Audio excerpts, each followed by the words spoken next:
Good morning. It is 7 a.m. It is Friday, August 11th, and it's morning tea with me.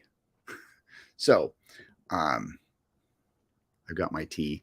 It's seeping. Lots of stuff going on. Yesterday was, well, it wasn't an amazing episode of Star Trek. It was a good episode. Some of it was kind of predictable, but yeah. So yesterday for the day just being a day was a great day for me. I This whole week for me has kind of been up and down, but as we get ready for the new school year, because that starts at the end of this month, I starting on all the different things for the beginning of school, promoting our school within the little schools, because then we'll be able to get into the elementary schools. So planning kindergarten meet and greets, because I think, what is it? School, I believe. Let's see. If I'm not mistaken, school begins on, school begins on the 30th of this month. So it's like, I don't know what the 30th is. I think it's a Thursday. Oh, no, it's a Wednesday. And then kids will have 3 days of school, and then they have a 3-day weekend, and then they have 4 days of school. And then like by the third, it's almost like it's like getting baby steps into getting them back into school, which I think is fine. But reconnecting with PTO and the teachers to get in and do these kindergarten meet and greets. We did 2 last year. We did one for Burton, and we did another one for Furcrest. So I actually got an email back from the Furcrest PTA lady, and she's like, yeah, she says, I wanted to connect with you and see about this. So of course she has to talk to principal and all that kind of stuff. But she actually asked if she was going to see if I could actually have a table at their open house. Now, last year I had kind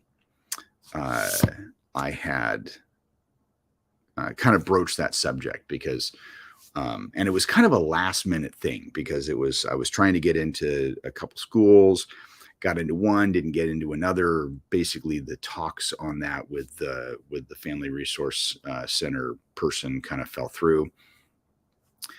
And so I just, as a lark, I just kind of reached out and I was like, I know that this is last minute, but something fell through with another school. Would you guys be interested in doing this kindergarten meet and greet? And so then she's like, sure, I think that would be cool. So we started that, and then I had talked about seeing about maybe being there at the open house to kind of help promote the meet and greet. And she was I don't know. I don't think that the principal was comfortable with it, which is fine. But she actually like these are baby steps. So I think that's very cool that like right out the gate, she's already thinking about having me there at the open house, which I think is fantastic. This is hot. Good tea. So yeah, the other thing, so that's really cool. So again, that's an email I have to respond to. What's it called? So one of the really cool things is I got final confirmation on being able to set up a trunk or treat at the shopping center. So our shopping center where the school's located is there's like 7 different property owners. And so our my property owners, she and her husband are just amazing. Like all about making it a better place and, cleaning it up and really making it a positive environment for the businesses. So, and she's always like anything to help promote her businesses she's all about that. So we had talked about it a couple months ago, and I said, hey, this is something I'd like to do, but I'm not ready to promote it yet because I've got all these other things going on. And she's like, oh yeah, sure. That's, no problem. And basically it was using a part of the parking lot, like these valuable parking spaces, to do this. And she's like, oh yeah, that shouldn't be a problem. So I talked to Leah over at Kazoodles, owner of Kazoodles, and she was all up for it. So yesterday I got final confirmation from my property owner to say, yes, we could utilize the parking lot for this trunk or treat. So I had already kind of come up with like an idea sheet for like when it was going to be, like date, time, who's going to be involved, kind of what it was going to look like. And so Kazoodles is like, this is amazing. This is going to be so fun. And so I went, she and I went to different businesses yesterday and spoke to the managers or the owners to get on board about getting this trunk or treat. So like I had a huge, huge positive response from this, which is absolutely amazing. And, it's kind of funny I was thinking about this when it comes to promotion, or like when it comes to community-based advertising. When I was thinking, it's been a challenge. I've had some successes and some failures, but it's been a challenge to like get into some of these communities that you're not part of. Some of these communities are very I still not have broken through into the homeschooling community, which martial arts could be totally a PE class. I have not had very much success, but I'm not part of that community. What is it? Like these different elementary schools that I don't have kids at. It's been a challenge to get in there, but baby steps, I've been able to successfully become part of their community. So, but I was thinking is that here we are a community of businesses in, in this area of Vancouver. And so why not create our own community event to bring the community to us instead? And I was told like last year it was, I had asked Kazoodles, I was like, do the businesses here, what do the businesses do here for Halloween? And basically the answer quickly was nothing. Because I was thinking, I remember when Ashton was younger, there was like, we went to Lloyd Center. I think it was Lloyd Center, which a mall. And there was a dedicated time where we could walk around the mall with our youngster and trick or treat from store to store. And there was a dedicated person there handing out candy, and fun was had for all. And I was like, okay, we are an outside strip mall, but I mean, does anybody organize anything for this? And so, and ultimately the answer was no. And so I was like, oh, okay. And then my daughter and one of her friends, they were actually going to go to some trunk or treat or participate in a trunk or treat. And I was like, wait a minute. Like, I mean, I had heard of it, but like I didn't even think about it. And of course, I was trying to get into these, and it was kind of earlier in October when it happened, but I was like, ooh. So my goal was to create one for our shopping center. And like I had like yesterday going out, of course there were some, it's like, oh, well, that's a great idea, let me think about this. And then there were others were just like, yes, put us down, like guaranteed. So like right off the bat, of course, me and Kazoodles, but I already have KeyBank involved. There's the Batcave. They're going to be there. There is, what is it? There's a couple others. Tentatively, McDonald's is going to be part of it. We have a couple other tentatives. I don't want to say it, out loud, but there are, just because it's we waiting for the final, but it's like this thing. It's so excited that we'll be creating this event and bringing the community to us. And with that, it's like, we get flyers into all the schools. The businesses can promote it on their own as well. Then we'll also have just kind of like a base promotion for the event. So I'm like, this was, it was so funny because it's like, oh, one of the people was like, it's like, well, why don't we just have people walk door to door? And that's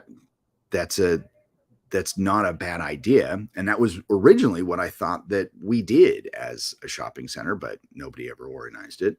But one of the things Leah had said was that they had tried to organize something like that in the past, but it just didn't work.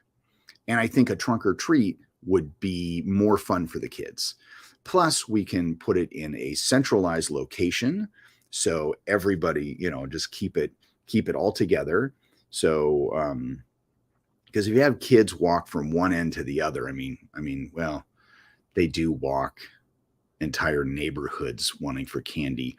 But I think that if we kept it, in a central location, I think it would be pretty fun.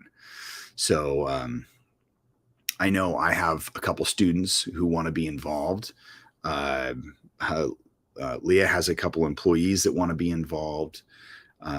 There's employees at other places where it's like, we want to be involved. So it's yeah. So it's going to be very, very cool. I'm really looking forward to it. We have, let's see. Jim's book is actually doing pretty well. All the pre-sales, I think there's one, all the pre-sales I think have been delivered by now. And then we had a couple that have sold after the pre-sale. Those are being delivered. He's had pretty good sales on Amazon, which is awesome. Now there's also a Kindle version too, so you can get it on Kindle. Kindle doesn't have any pictures, but it's still available for you to read all the stories. Jim, I was just talking about you. How you doing? So anyway, it's that's one project that I was really excited do and complete. I think it's turned out really, really well. We did have a couple hiccups, but I think as an end product, it's going to be great. So the next book that I'm kind of working on, Psychic, yes. The next book I'm working on specifically. So when I moved Jim's book from the laptop to my archive drive, I moved my neck pinch book back onto the laptop. So I'm slowly, kind of in a way, working on version 2. I have been doing like playing in the background, and I've got some specific episodes where I know the neck pinch has been used. So I've been watching those, but like I said, in some other in what is it in other okay, so there's a my brain isn't working for a second. There is an online website called Memory Alpha, and it is a what is it? It is basically a fan database for Star Trek, and they have under the neck pinch, there's information on it and all that kind of stuff, and then they have like, these are the episodes that a neck pinch happens in, and it's not complete. In fact, it's missing some episodes, and some episodes that they say a neck pinch happens in, it doesn't. From Rob, morning Mish, morning Jim. Jim, I'll be coming up to your camp with Davey. So Rob is going to be coming to Jim's camp in Indiana, which is fantastic. I will be there. My ticket is purchased. I'm really excited. So I'll actually be bringing. I will be bringing myself more books. I'll actually be teaching modular, and I'll be teaching Naihanchi Crimp as well. So Friday night, I think I've got a 2-hour session where I'm teaching modular, and then sometime on Saturday and or Sunday, I'll be doing a session doing Naihanchi Crimp. So, and I'll be bringing crimps and training tools and all that kind of stuff. So I'm so looking forward to that. I love getting out there. Jim, roger that, Rob. I'll leave the light on for you. So, but anyway, so one of the things that this new Vulcan neck pinch book is going to have, lightsaber modular, maybe. I don't know. I don't know if I will have enough lightsabers. But we'll see. We'll see. We could adapt it. But I don't know.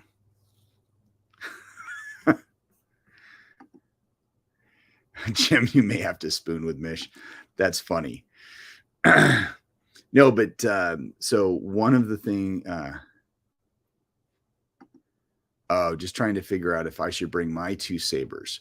Ooh, well, if you're going to have a saber, maybe what I'll do is since you're driving, bring your saber. I will bring one of my sabers, and we can do a demo. We'll do a demo. I like that. Well, so during the modular section, we'll do a demo, and it'll be, so bring at least one. I'll bring one, and we'll go from there. back on the Neck Pinch book is because there is, and I love the term misinformation, because there's misinformation on Memory Alpha when it comes to the neck pinch. I basically kind of in the background of everything that I'm doing, rewatching these episodes just to make sure so in the book, there will be a complete list of all of the Star Trek episodes of where a neck pinch happens. There's a timestamp of when, the episode name, timestamp, what type of neck pinch it is, and then who does it and against who, and then if there's any notes that any relevant notes, any good quotes that go along with that. So and I haven't decided if I want to list it in right now. I'm just listing it in series order. So as like Star Trek, and then the Next Generation, then DS9, and then Voyager, and then Enterprise, and Strange New Worlds. So, but I think there's like a Prodigy. I think there's one in Prodigy. But like, for instance, Enterprise, we have a Vulcan on the ship. Neck pinch only happened a couple of times in Enterprise. I think on Memory Alpha, it only lists like once or twice. But there's episodes where, like, there are episodes where they don't even list it. Like, even like there's an episode, Kashara. That's where Archer uses the neck pinch against another Vulcan. And he doesn't just do it once, he does it twice. And then there's and that's not even listed on the website or on Memory Alpha. And then there's an earlier episode, and this is kind of where I was just watching rewatching Enterprise, and I have this spreadsheet of all of the episodes. It's just got all, it's like it's got, the season, the series, the episode number, the name, the date it aired, the star date.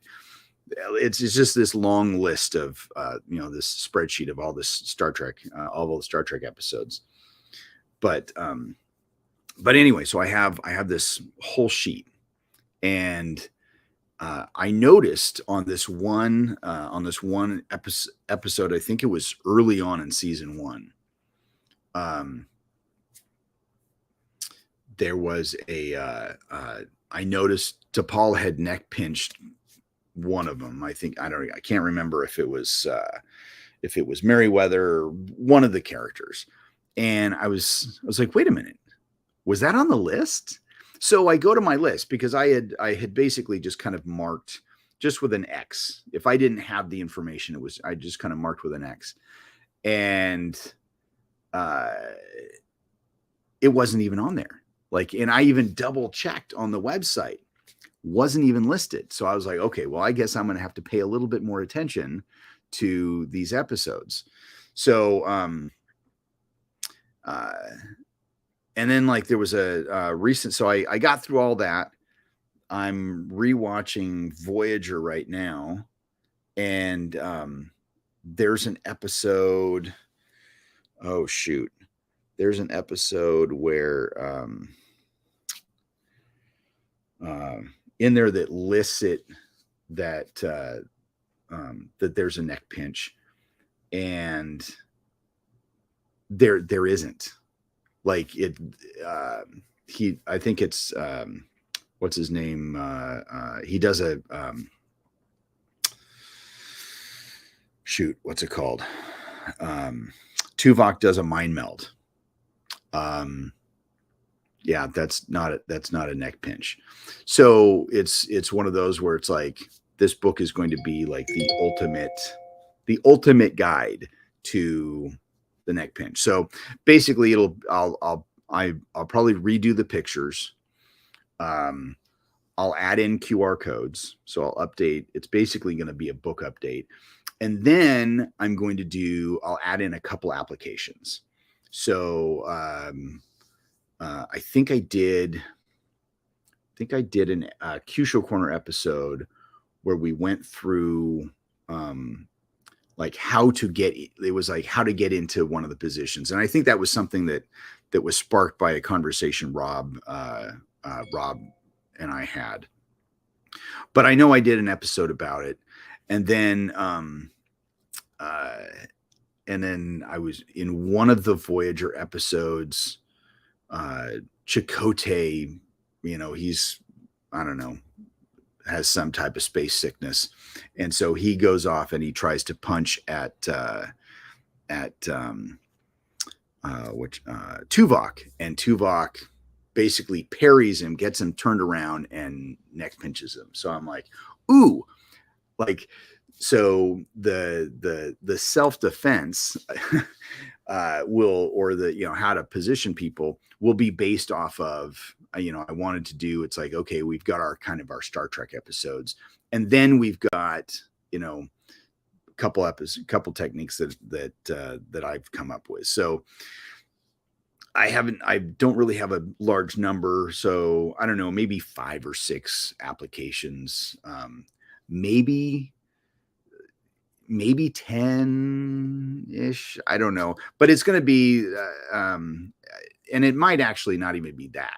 Like, I don't want to get too in depth, but because it's, it's more of a fun book that, like, if, you learn how to do a neck pinch, you could probably do it. But it's one of those, Perry, get out of the way, do whatever. And maybe my next book might be Naihanchi neck pinch. Ooh, Naihanchi and the neck pinch. I crack myself up. Anyway, let's see. This is a bit back. Jim says, I want a neck pinch to Paul. Yes. And then Rob seconds that. Amen. And then you should demo these in September. Yeah, I mean, it's because actually we actually did work on the neck pinch back in a couple years ago when I was putting everything together. So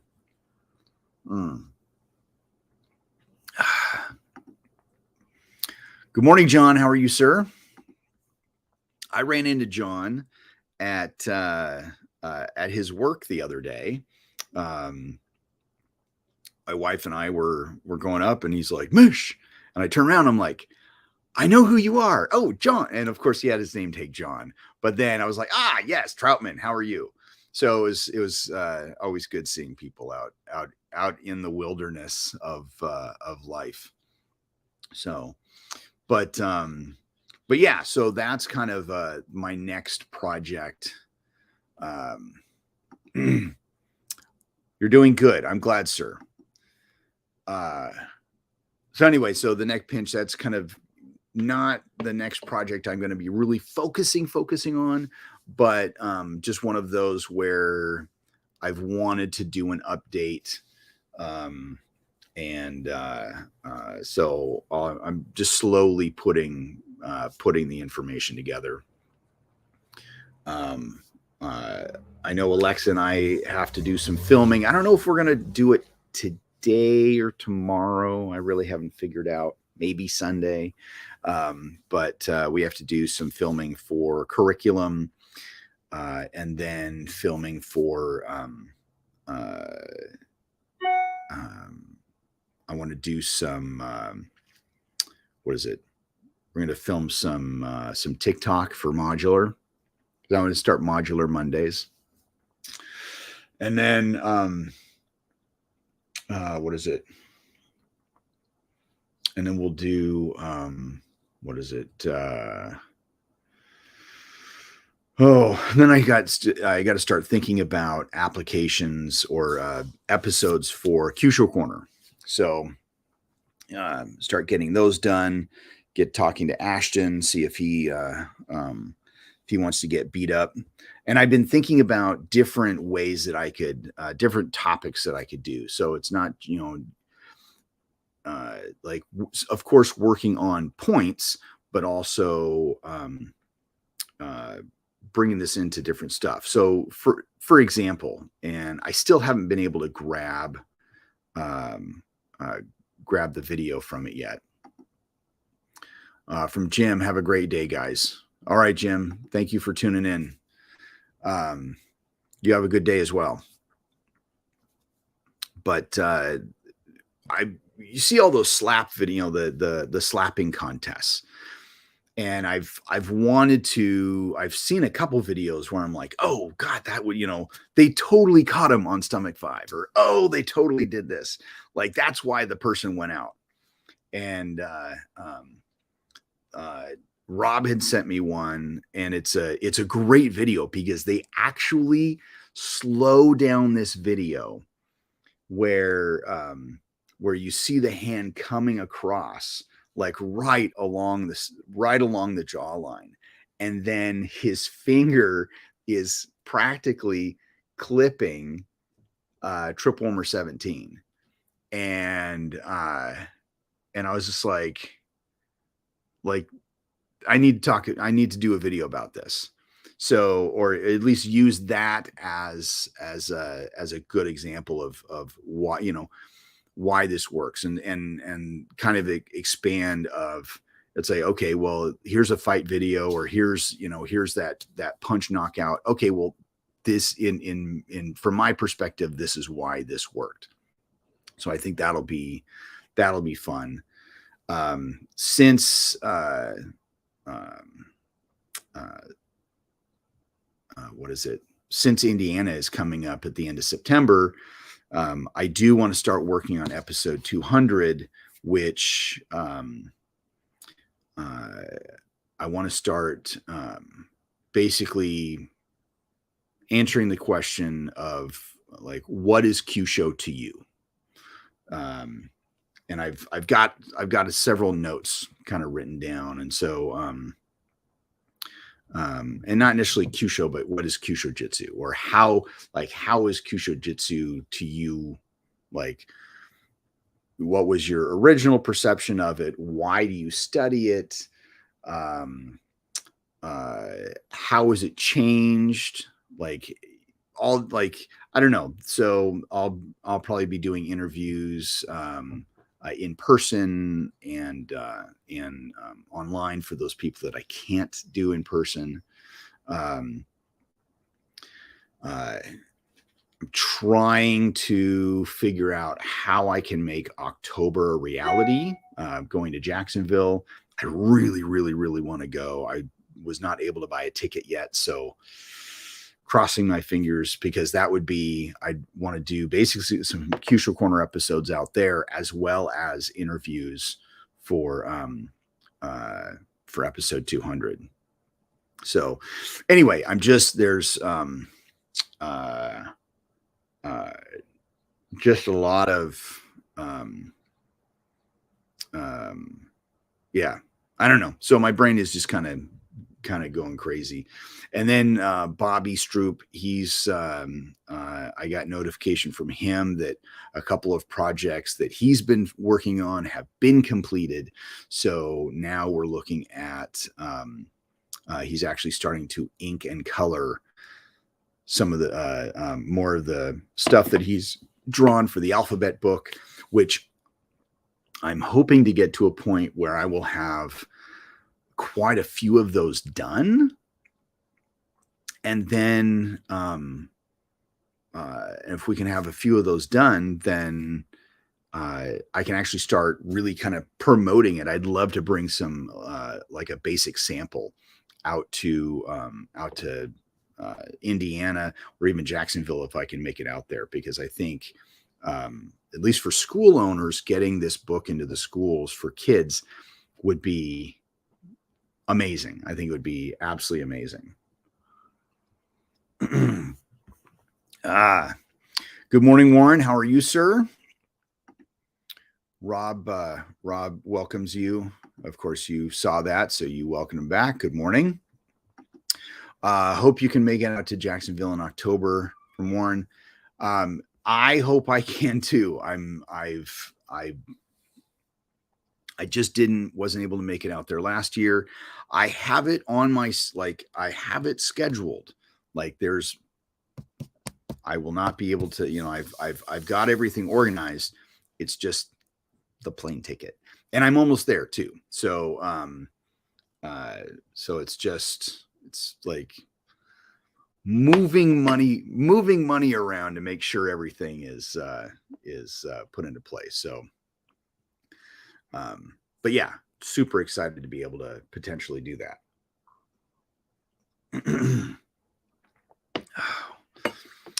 So, but yeah, lots of stuff going on, lots of different little projects. I've kind of excited for the new school year to start. And then, and just kind of moving forward from there. So, and like doing all the things, and I'm debating though for this trunk or treat, kind of going back to that. I was telling one of my students and her grandmother about it, and her grandmother's like, "Well, what do you need us to do?" And I said, I don't know yet. I said, I wouldn't mind some of the students if they wanted to, some of the teenage students, if they wanted to, dress up or, help out at the booth. I think that would be really cool, or help out at the car. Said, since we're kind of running it, maybe having some of them do security, and then dressing them up as Starfleet officers, as Starfleet security, the red shirts. And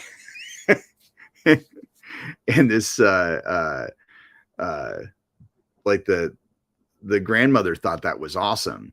The teenage girl though, she was like, I don't know about Star Trek. But my goal is to convert these people. Star Trek is the religion of utopia. And you can quote me on that. No, I really don't know how, or I don't know. I got to figure out how other logistics work, because sometimes the other big thing is weather. It being the end of October, weather for Halloween is like, we do have those rainy Halloweens. Last year, like, it was pouring, and we had 2 tents out in my front yard. We were handing out, hot chocolate and candy and all that kind of stuff. But like, it was super, super crazy about how, like, it was super crazy how wet it was.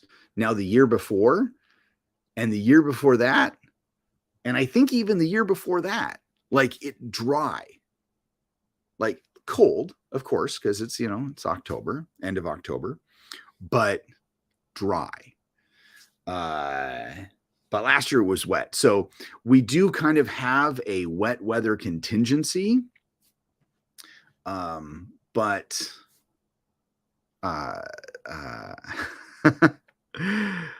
I really just want to have it out. I want the weather to be nice and to be able to have it in the middle of the parking lot.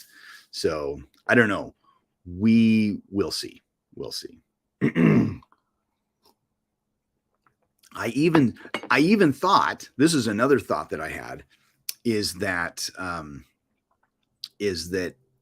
we could dress up my truck, like have the truck and have the bed down where we can hand out candy, but then have people dressed up as Star Wars people fighting with lightsabers in the back of the, because that's a class I'm going to start doing, is having, like, I did a lightsaber camp but actually having a lightsaber class, that's my next step. And so I think that would be fun. But I'm a Star Trek person, so I'm thinking, how do I work Star Trek into this? And I was thinking, like, if we had two, we could have my truck and have people like kind of do something Star Wars-ish, having people fight with lightsabers in the bed, and then we can dress my wife's car up as a shuttlecraft. And I think that would be cool. Like, have like these big cardboard nacelles that are kind of off to the side, and then because she does have a white car, so we could do these nacelles and just kind of attach those, and then put the stickers, like NC, like 1701D on the side, or whatever, maybe do just 1701A for artisan. There we go. But yeah, so I think that would be fun. That would be really, really fun. Star Wars people, let's see, Rob. So Star Wars people fighting with a Vulcan off to the side, constantly saying, "This showmanship is quite illogical." Oh my gosh, that would be pretty good. No, but so and then still have, so we could do like lightsaber fighting in the truck, and then starship shuttlecraft for what is it, for the for my wife's car, and then having security, like actually like people kind of just watching here and there, just kind of keeping everybody safe, actually dressed as red shirts. Like, I think that would be really cool. So, and it would be just, we could just do long sleeve red t-shirts with the Star Trek, with a Delta patch on there, and black pants. And I think that would be pretty cool. So, so I need to start looking for long sleeve. Well, I don't need to look. I'll just get some. I'll just buy some. I'll just get some. That'll be easy. That will be easy. So anyway, now my brain's just going. I gotta write some of that down. But yeah. So now, for those of you who have been watching Strange New Worlds, we won't talk about the finale, which was a pretty good episode, but the last 9 episodes, for the most part, I think that this was a really, really good season. Even the last episode was a musical, and like,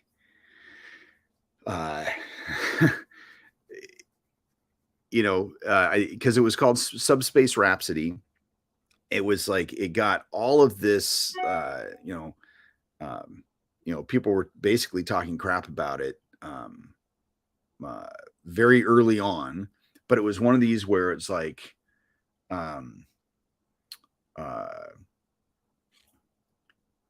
and I think it was also compared to, what was it? Buffy the Vampire Slayer, as as a successful, as a successful, successfully done musical TV show that's not,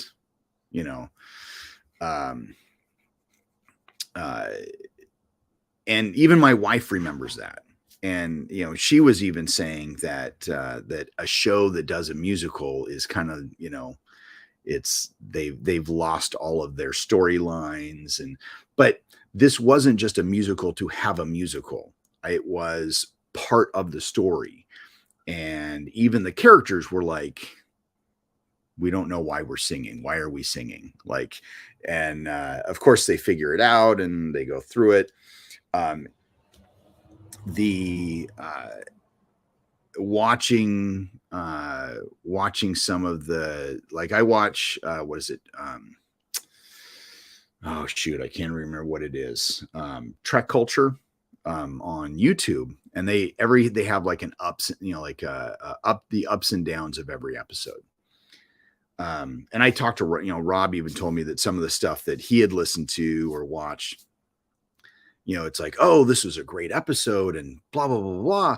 And then there is this. So for me, I got into the episode, and the one thing that I really liked is that all the actors can actually sing, which is pretty good. Which is more than what we can say for the Buffy the Vampire Slayer actors. Some of them can sing, some of them couldn't. So, but the thing that really took me out of this episode was the Klingons. Okay. And this is when Rob says the musical was pretty damn good, but I had zero expectations. The damn Klingons, though. So part of this, where this subspace, singing expands throughout the network of the Federation. Well, it also hits the Klingons, and the Klingons start singing. And if it had been more Klingon opera style, or like heavy metal rock, or anything but what they did, I would have gotten it. Okay. It would have been like, I totally would have bought into it, but they made the Klingons K-pop. It was like with background dancers. Seriously, that was probably the dumbest part of the episode. That totally, like when we take, like, for me, the ups and downs, it would be like, what is it? I think that they have like a trilithium down, which like takes away a positive on Trek Culture. Like, yeah, it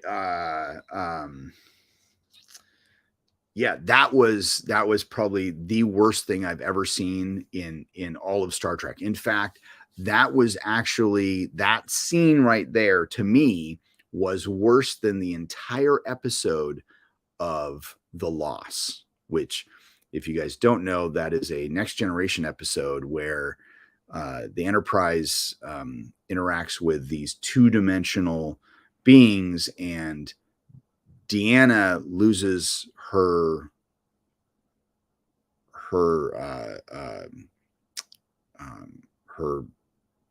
telepathic abilities. It was a horrible episode. But yeah, the Klingons, like keep it relevant to them. Like, keep it relevant to them. Like, I get it, they were singing, and make it relevant to them. But other than that, the episode was amazing. It was actually really well done. I don't think Kirk had to be there. They did bring, and as in Kirk, they're starting to bring Jim Kirk into Strange New Worlds. And I don't think he needed to be in the episode. Didn't ruin it. Like, him being there didn't make it any better or worse. And they did kind of write him in as kind of a logical way of them, like, yeah.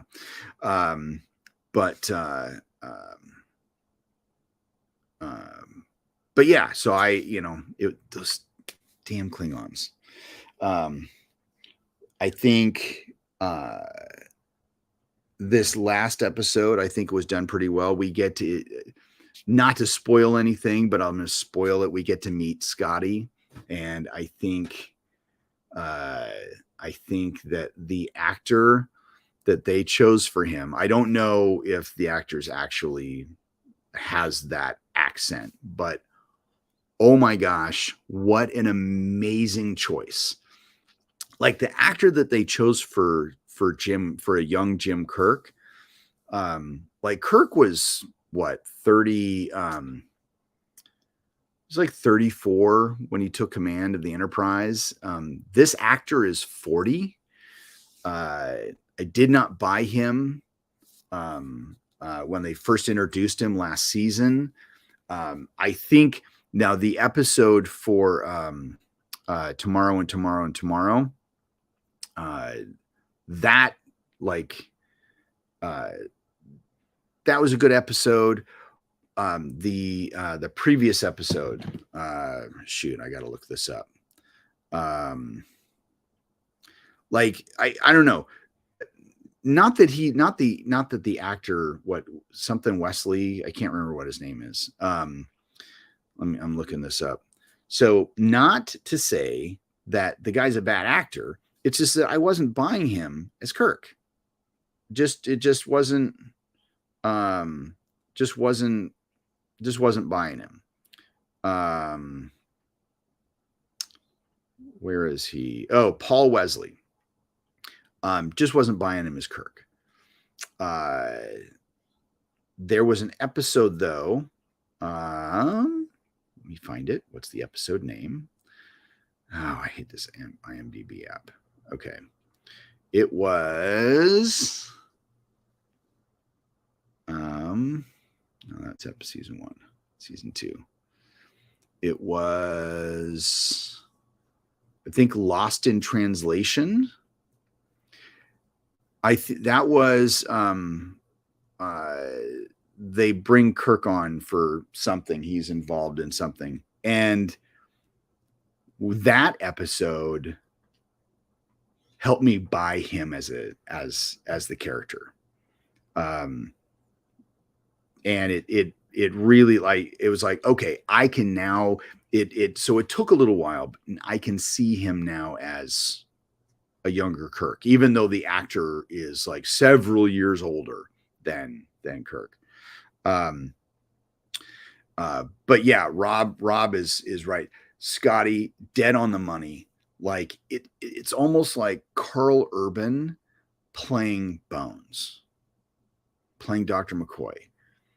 It was that close of a character. Let me see who the actor is who plays.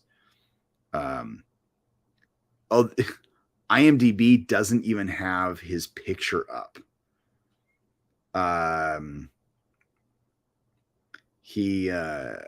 Oh my gosh. Okay. So Martin Quinn is the actor's name. His little bio on IMDb, it says at 18, he won the lead role of Ozark in the National Theatre of Scotland's production of The Right One. Let the Right One In. Let's see. Of course, there's no pictures. I don't have a picture of him. There's no picture of him, but he's been doing stuff for a while. But apparently he might just actually be Scottish. That's freaking cool. So, but yeah, so this guy, like, and yeah, it very, very, very cool. All right, so Rob, he's getting better every time he's on scene or on screen as Kirk. He found a solid rhythm and version of Kirk that is both homage to TOS as well as uniquely to his own. I absolutely agree. I absolutely agree. And in fact, Rob and I have kind of talked about that. We could totally see, say, several seasons down the line, uh, we have Uhura as a lieutenant.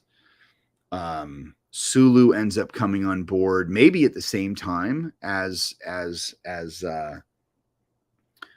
maybe as the same time as Kirk does.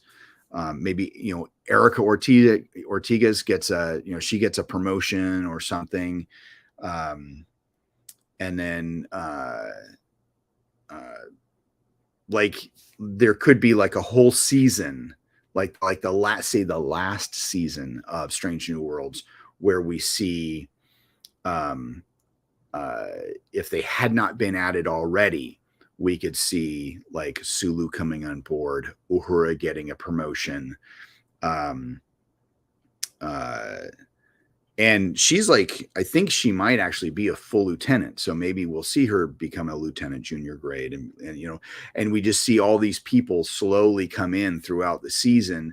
And then the last episode, you have an official promotion to fleet captain of Captain Pike, and then Kirk taking over the Enterprise. And that could be like the last season of Strange New Worlds. And then maybe having like a next another episode, or another like just kind of one-off season where you just have these stories between stories, like of the original series with new characters. So I don't know. I just think that's all right, Warren, thanks for tuning in. See you later, sir. But yeah, so there's all these different possibilities. But yeah, I'm starting to, took me a little while for the Kirk actor, but I think I don't know, as we start to see the introduction of these legacy characters portrayed by new actors, it's I don't know. Of course, it's going to take some time. It helps if they look more like them, sound more like them, just because that's what we're used to. But yeah, the dude Scotty like is oh, and then I love that line. I cannot remember exactly what she said, but of course the engineer of the Enterprise, we would have she's like, "Oh, Scotty,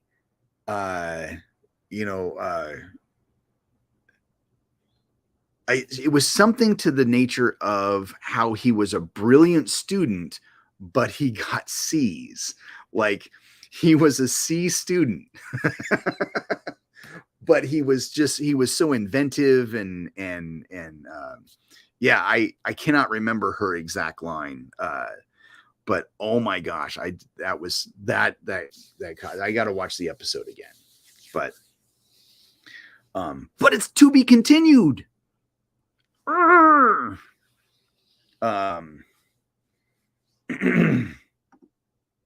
Yeah, my most brilliant underachiever or something like that. Yes. Yeah, absolutely. Absolutely. TOS 2.0 would be epic. Yeah, we have talked at length about that. But yeah, so it's just so, but oh, and I have to share. So one of my new background memes, join Starfleet. I've gotten a couple different posters offline, but that's the one that was actually like a recreation of what was actually in Those Old Scientists, which I still think is an amazing episode. Like just a great thing. Again, I think what is it? Ad Astra per Aspera, our Una episode, that personally I think will go down as one of the classic episodes, just because it is truly classic Star Trek. It really is. I think they really touched on a lot of different things with the characters this season, and a lot of character growth, really getting to know these people. And honestly, with M'Benga, I can't remember if it was Rob that had messaged something, but M'Benga is like the the John Wick of Star Trek. Like, and you'd never know it. But and even doing, and I don't know if I've mentioned this before, but just the way when they were in that episode Under the Cloaks of War, where we get in, like we get a lot of flashback scenes to M'Benga during the war.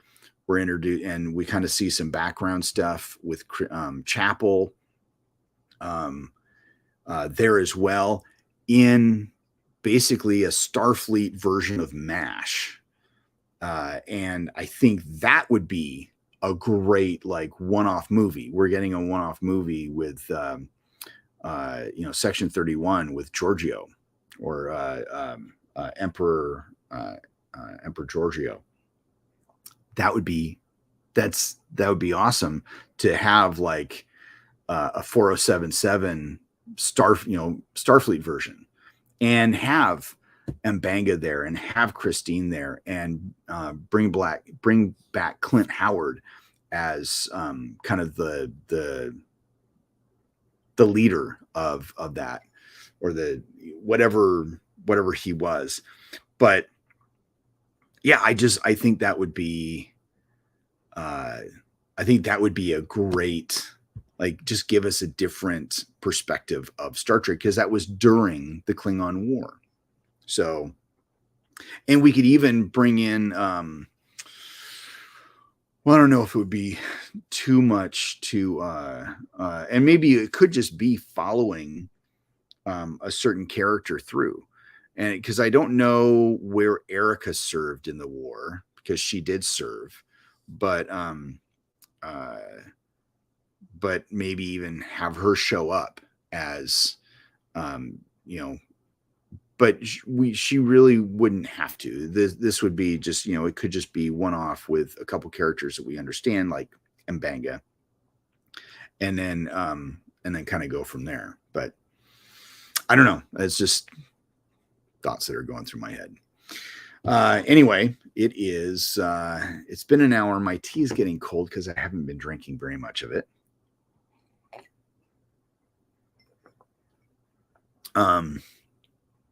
But we've got, what is it? I always thought that we'd have one more episode of Star Trek, but those old scientists dropped early, not complaining. Oh yeah. That's a great point. They wouldn't have to interact, just be seen. Exactly. Oh, absolutely. And they actually, now that I think about it, they really wouldn't have to be on the same planet.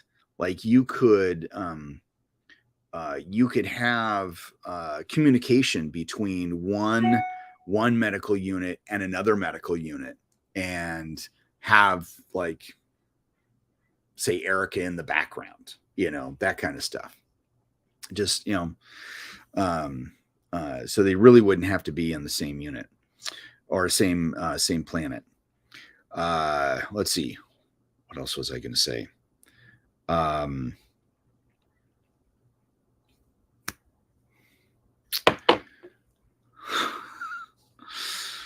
What was I going to say? Completely lost my train of thought.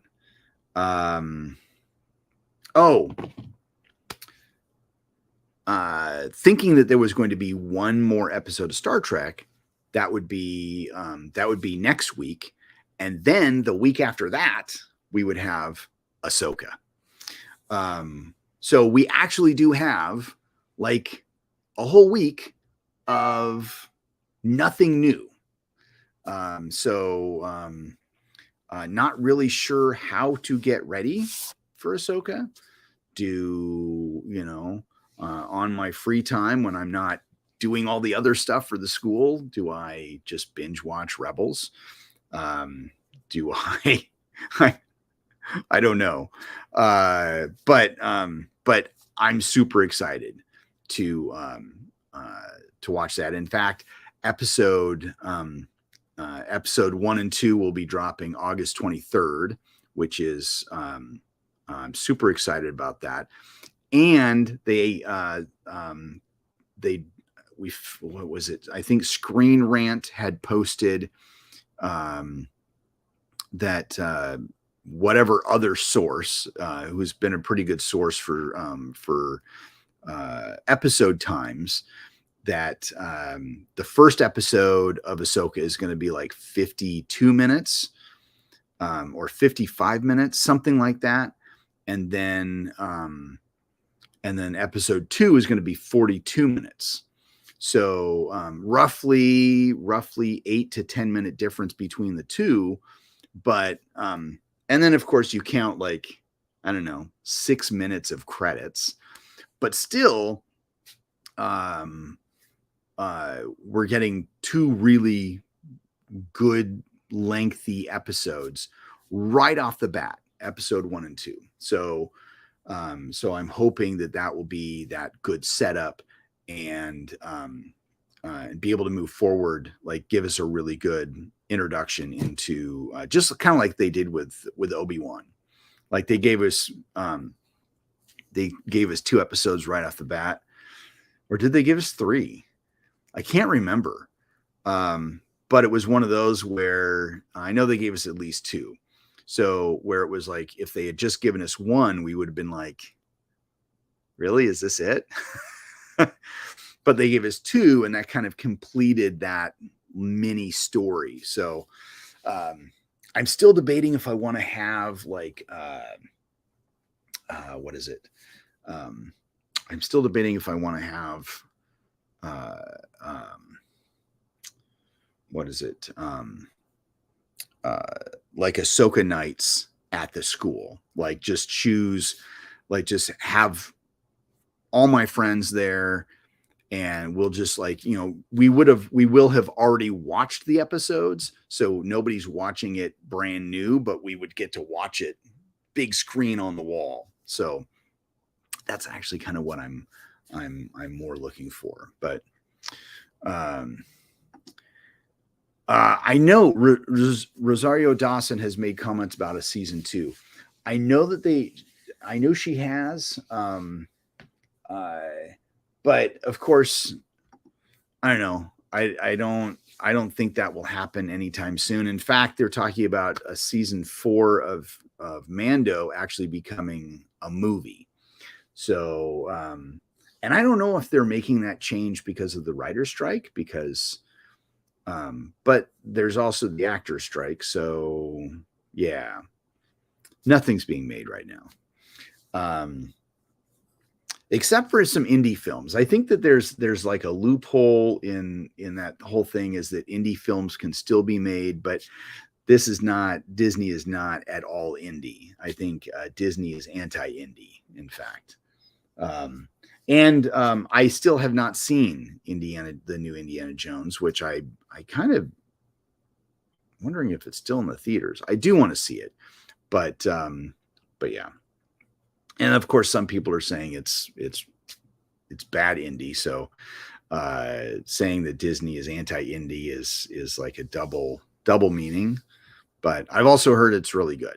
So I don't know. Haven't seen it yet.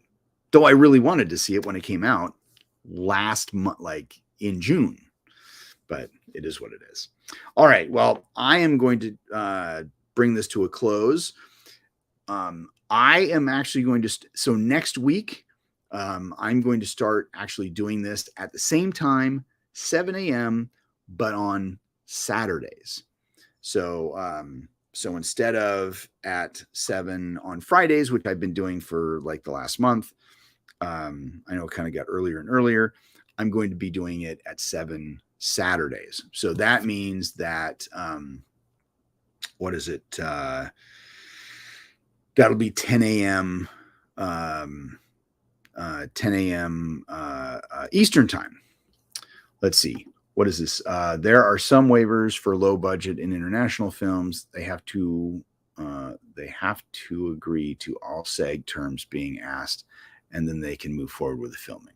Yeah, I wasn't sure of the details, but I had read somewhere that there was something. So okay. So there you go. Thank you for tuning in. Love to you all. Be safe and watch yourself some, like, I don't know, watch yourself some Star Trek. Binge watch season 2 if you haven't seen the whole season. If you haven't even watched it all, watch season 1 and 2. But if you're going to get prepared for Ahsoka, I don't know, just watch Rebels.